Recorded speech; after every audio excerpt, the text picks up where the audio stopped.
Gandang hapon po, Ginang Rachel D. Aquino, at sa inyong lahat, ito po ang aking talento. Ngayon, ibabahagi ko sa inyo ang mga mapa sa buong mundo. Ang mapa ay binubuo ng 7 kontinente sa buong mundo. Ito ay Antarctica, Asia, Australia, Africa, Europe, North America, at South America. Ngayon, ituturo ko sa inyo ang mga bansa at ang kanilang kapital. Magsisimula tayo sa Australia. Ito ay Australia at ang kapital niya ay Canberra. Ito ay New Zealand at ang kapital niya ay Wellington. Ito ay Samoa. Ito ay Vanuatu at ito ay Tuvalu. Ngayon, susunod naman ay Asia. Ito ay China at ang kapital niya ay Beijing. Ito ay Philippines at ang kapital niya ay Manila. Ito ay Indonesia at ito ay Malaysia at ang kapital niya ay Kuala Lumpur. Ito ay Japan at ang kapital niya ay Tokyo. Ito ay Russia at ang kapital niya ay Moscow. Ito ay Mongolia at ang kapital niya ay Ulaanbaatar.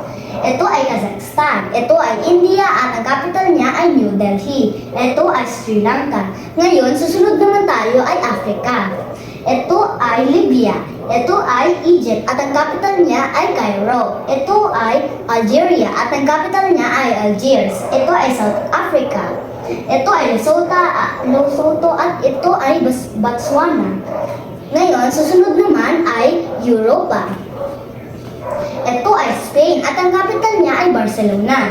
Ito ay France, ito ay Germany at ang capital niya ay Berlin. Ito ay Poland, ito ay Belarus. Ito ay Ukraine. Ito ay Italy at ang capital niya ay Rome. Ito ay France at ang capital niya ay Paris. Ngayon, susunod naman ay South America. Ito ay Brazil at ang capital niya ay Brasilia. Ito ay Peru at ang capital niya ay Lima.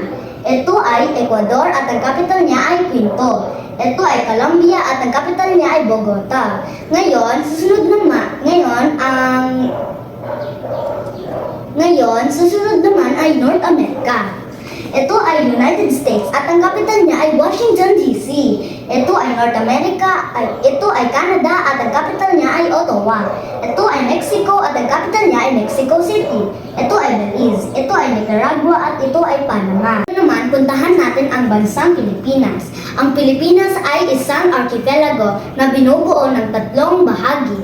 Ito ay Luzon, Visayas at Mindanao. Ang kapital ng Philippines ay Manila. Luzon ay nasa tuktok ng Pilipinas.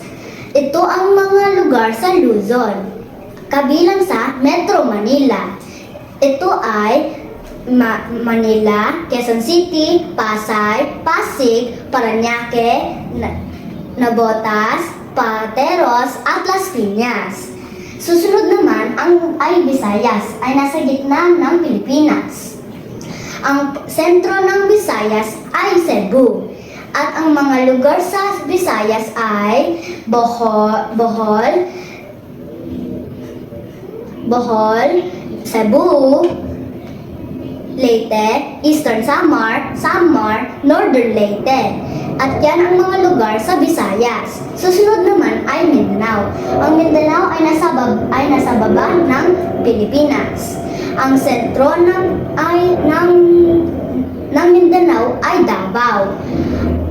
Ito ang mga lugar sa Mindanao. Ito ay Agusan del Sur, Agusan del Norte, Davao del Norte, Davao del Sur, Zamboanga del Sur, Misamis Occidental at Misamis Oriental. At yan ang mga lugar sa Mindanao. At yan ang mga lugar sa buong mundo, kabilang ang Pilipinas. Kaya naman, nakaka-proud maging Pinoy.